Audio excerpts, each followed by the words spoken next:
Bem, vamos analisar aqui Catecismo de Heidelberg, Dia do Senhor 16. Tá?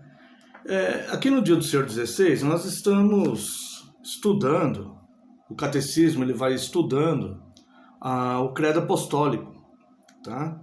Então vamos relembrar o Credo Apostólico para nos situarmos aqui do que vamos falar.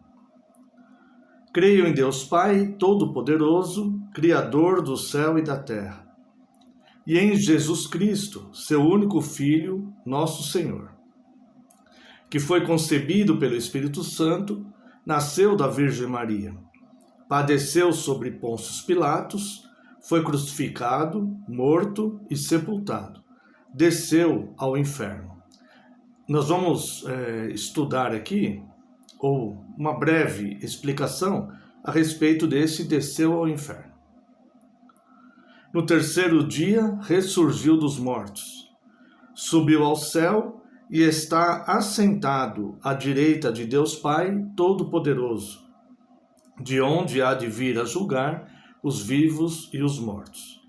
Creio no Espírito Santo, na Santa Igreja Universal de Cristo, na comunhão dos santos, na remissão dos pecados, na ressurreição do corpo e na vida eterna. Amém. Vamos agora ver o Dia do Senhor 16. Nós faremos apenas leitura das 3 primeiras perguntas e vamos nos deter na pergunta 44, que é justamente sobre a questão do desceu ao inferno. Pergunta 40. Por que foi necessário que Cristo se humilhasse até a morte? Resposta: por causa da justiça e da verdade de Deus. A satisfação pelos nossos pecados não poderia ocorrer de outra forma senão pela morte do Filho de Deus. Pergunta 41. Por que ele foi sepultado? Resposta: o seu sepultamento testifica que ele realmente morreu. Pergunta 42. Se Cristo morreu por nós, por que ainda temos que morrer? Resposta: a nossa morte não é o pagamento pelos nossos pecados, mas ela põe fim aos nossos pecados. Ela põe um fim aos nossos pecados e é a entrada para a vida eterna. Pergunta 43. Que outros benefícios recebemos do sacrifício e morte de Cristo na cruz? Resposta: pela morte de Cristo, a nossa velha natureza é crucificada, morta e sepultada com ele, para que os desejos malignos da carne não reinem mais sobre nós e possamos nos oferecer a ele como sacrifício de gratidão. E agora sim a pergunta 44, que nós vamos dedicar um pequeno tempo maior, embora breve, para explicar. Pergunta 44. Por que razão se acrescenta desceu ao inferno? Resposta: a angústia, a dor, o terror e a agonia indizíveis que Cristo suportou em todos os seus sofrimentos, especialmente na cruz, dão-me a certeza e consolo de que, por maiores que sejam as minhas tristezas e tentações, ele me livrou da angústia e do tormento do inferno. Bom, essa explicação aqui, ela já nos consola e nos dá um suporte muito grande para entendermos a nossa vida cristã e um pouco mais do que representou o sacrifício de Cristo por nós. No entanto, a especulação humana, ela é uma constante. O homem, ele sente uma necessidade profunda de satisfazer o seu raciocínio humano.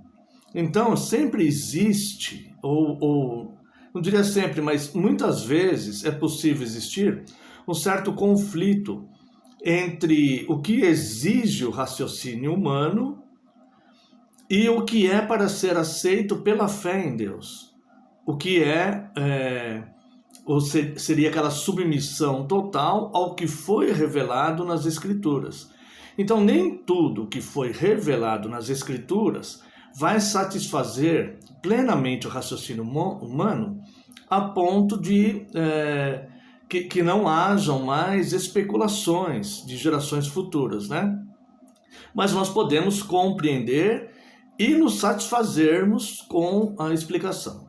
A primeira coisa que eu entendo aqui, desceu ao inferno, é que a justa doutrina do inferno, ela mostra uma realidade, ou seja, o inferno é tão real quanto o próprio Cristo.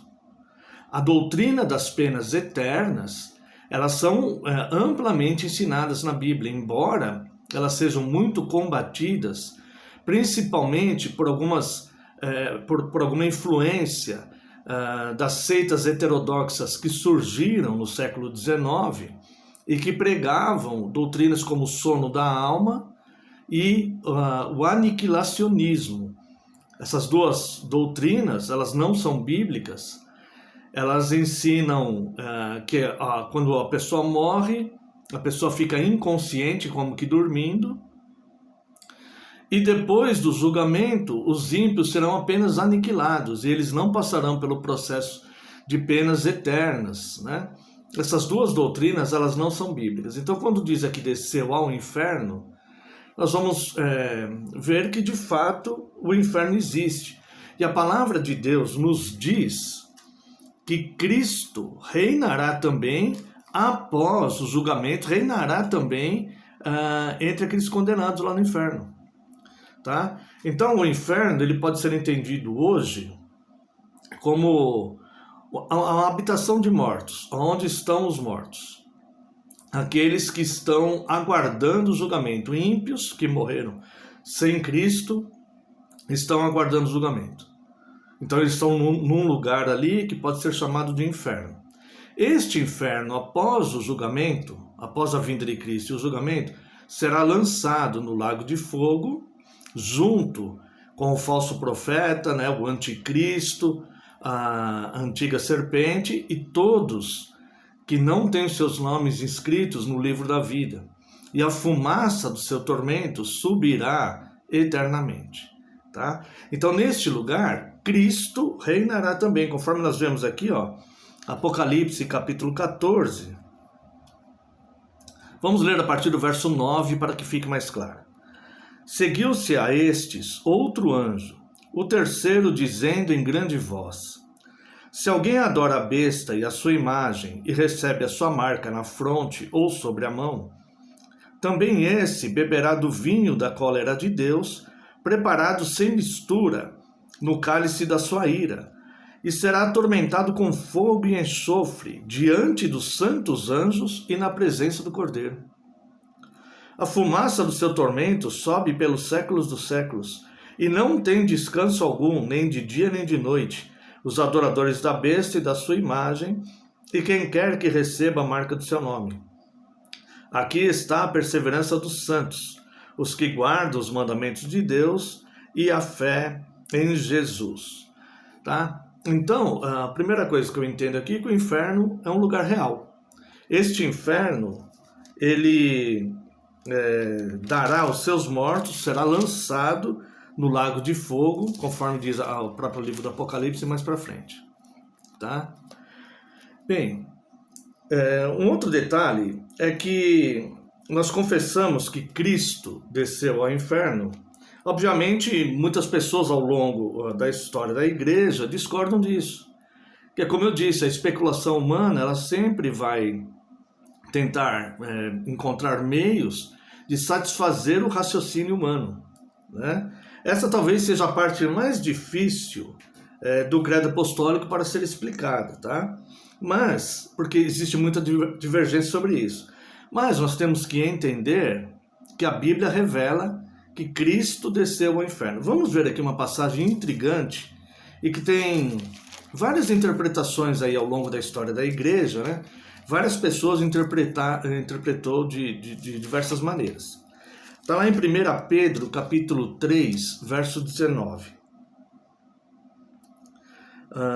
Vamos ler o 18, né?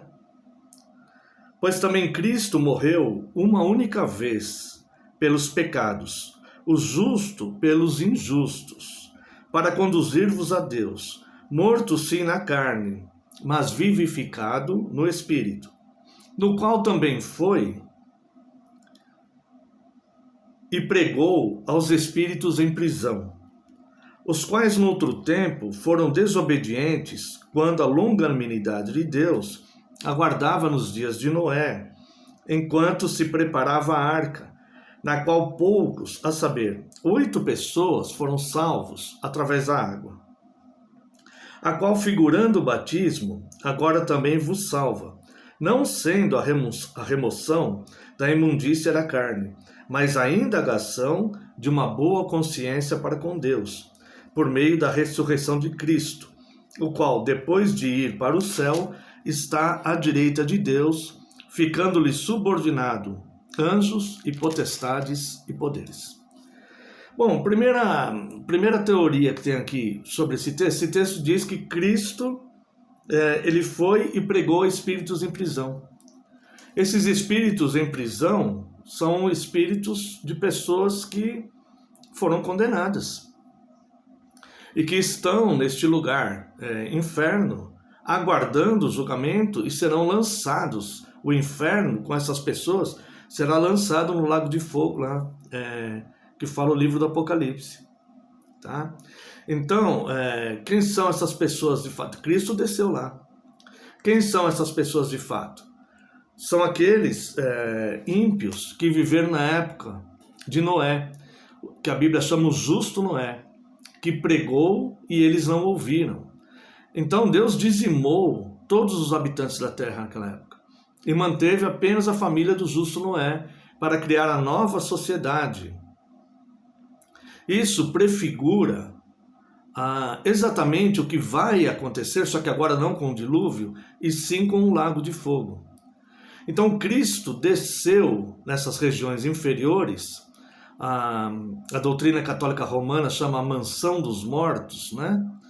E nós chamamos apenas o que a Bíblia fala, né? Regiões inferiores, inferno, aquela habitação ali daqueles que se perderam e que estão aguardando o julgamento, tá? Tanto eles estão conscientes que Cristo desceu lá.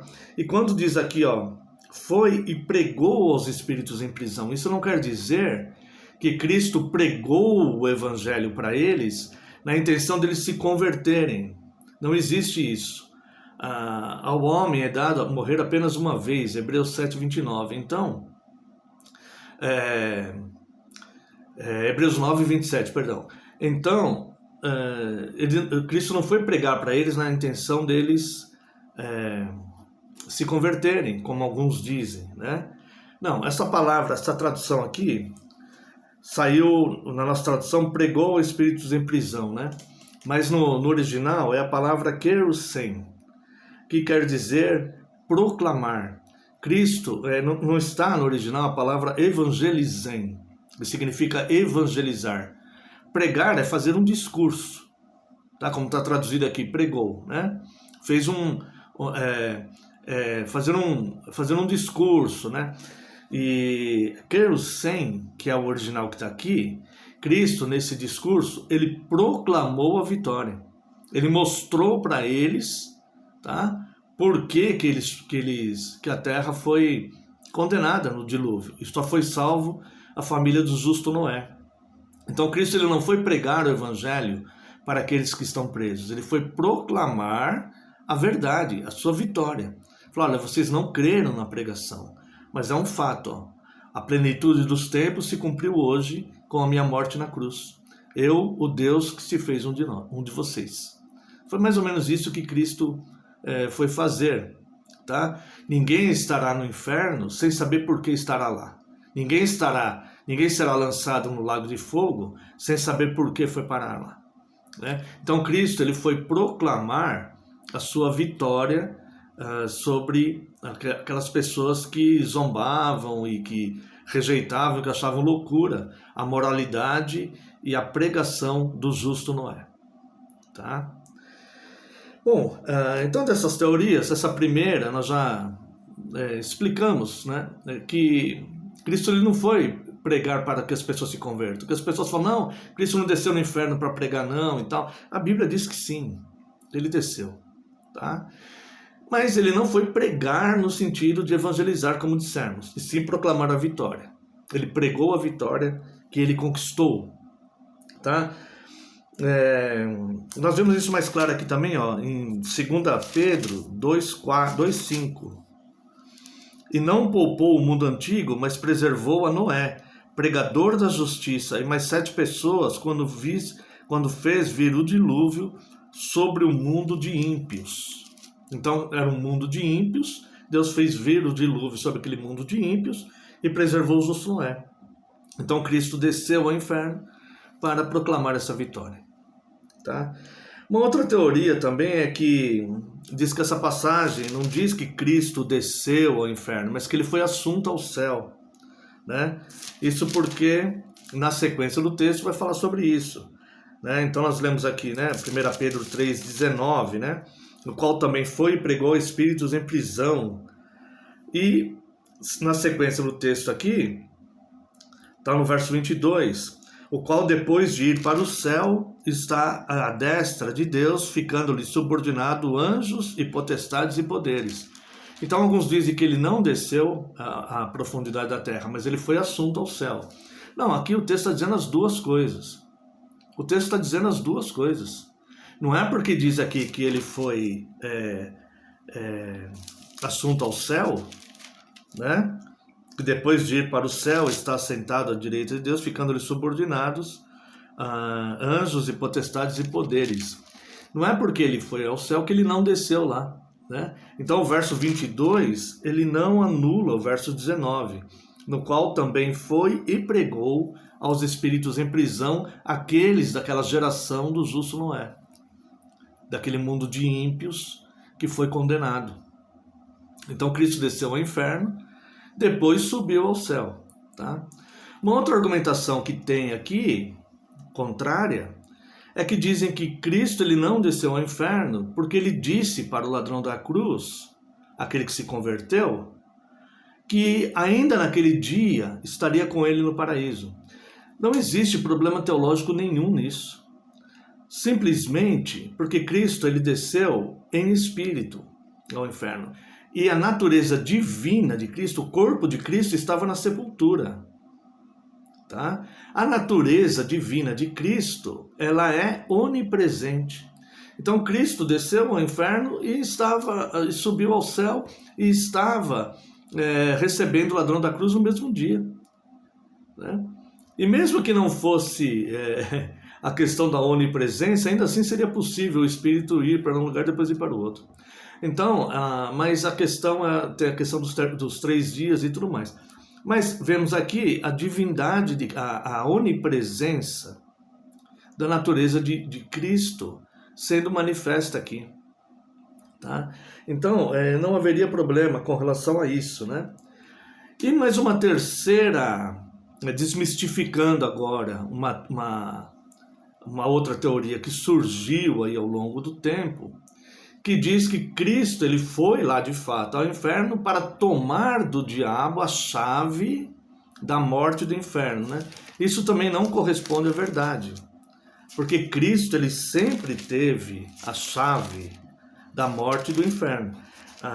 No livro do Apocalipse, no capítulo 1, verso 18, né? Diz sobre isso, né? E aquele, Apocalipse 1:18, e aquele que vive, estive morto, mas eis que estou vivo pelos séculos dos séculos, e tenho as chaves da morte e do inferno.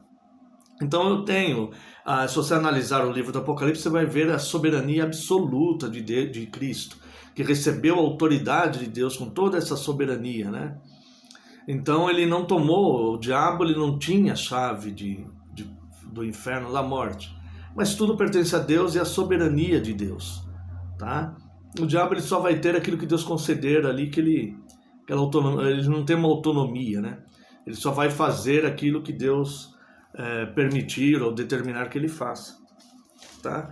Então o que nós vemos aqui é um fato a respeito disso, né? Que Cristo, de fato, ele desceu ao inferno, né? Gostaria de terminar aqui falando sobre o juízo de Deus. Apocalipse, capítulo 20. A partir do verso 11.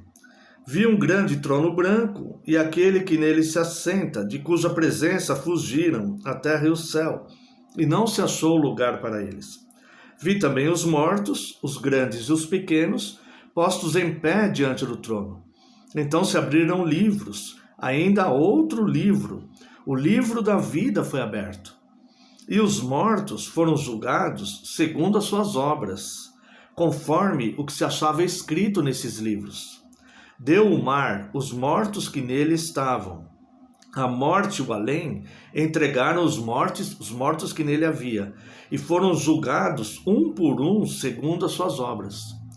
Agora note só, verso 14. Então a morte e o inferno foram lançados para dentro do lago de fogo. Esta é a segunda morte, o lago de fogo. E se alguém não foi achado inscrito no livro da vida, este foi lançado para dentro do lago de fogo. Então nós vemos aqui, se referindo a mortos, duas situações, tá?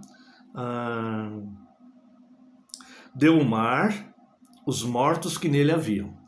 A morte e o além entregaram os mortos que neles havia, tá? E depois a morte e o inferno foram jogados para dentro do lago de fogo. Então aqueles que morreram sem Cristo estão neste lugar chamado aqui de inferno, que muitas vezes é traduzido por sepultura, ou habitação de mortos, ou o que seja. Mas é um lugar onde eles estão aguardando o julgamento, esses ímpios, tá? Os demais, né? A morte e o além. Quando nós vemos ali aquela narração de Cristo sobre Lázaro e o rico, nós vemos que havia consciência ali, né? O rico estava consciente do que estava acontecendo ali, e ainda pede para Abraão que o enviasse Lázaro para avisar os seus irmãos, né? E Abraão nega aquilo, fala, lá ele tem os profetas e as escrituras. Se eles não crerem nos profetas e nas escrituras, não crerão nem se Lázaro for lá avisar, nem se os mortos se levantarem, né? Então, Cristo ele desceu às regiões inferiores da terra, proclamou a sua vitória para aquela geração de ímpios dos dias de Noé, tá? E para que a sua justiça fique manifesta, e para que fique manifesto no mundo espiritual que a pregação de Cristo ela é verdadeira. Que Deus abençoe a sua vida.